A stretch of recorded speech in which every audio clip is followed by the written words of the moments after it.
Alright guys, so YouTube short video muna tayo. Sira kasi ang loudspeaker nitong Redmi Note 9. So ito yung itatry natin na papaanda rin. So papakita ko sa inyo ngayon. Meron kasi akong ganitong pang tester sana. Nawala kasi minamagnet ng mga bata or anak ko, pinaglaruan nila ng kanyang pinsan. Nawala dito. So ito ay sira na. So bago natin to i-test, testeran muna natin to. So wala talaga siya. Papakita ko sa inyo. Yan, nakatest yung ating tester sa buzzer. Yan, wala tagahawak. Magpasensyahan nyo na. Yan, buzzer mode. So, test natin. Wala. Wala talaga. Ito talaga yung issue niya, loudspeaker. Pero pag dito tayo sa earpiece, yung call, meron.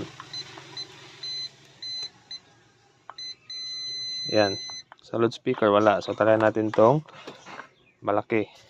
So, kung walang budget si customer, ito na lang talaga munang pagsamantagal nating ilalagay. So, play natin itong Hey Soul Sister pa rin. Okay. Ito yung kanyang wire. Ayan.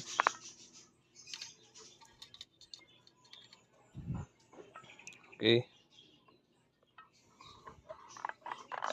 Connect natin. Kita ba? Okay, fireball. So, yan. Connect na natin.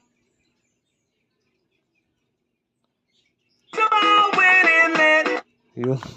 Tumunog siya. So, ito yung gagawin nating pang-samantagal na speaker ni customer. So, next ko muna. Hanapan natin ibang kanta. Ayan. So, di lang natin patatagalin kasi strict to si YouTube. Mag-copyright tayo. Okay, naka-play yan siya. Yan yung title niya. Okay, try again. Katuwaan lang po Mahina.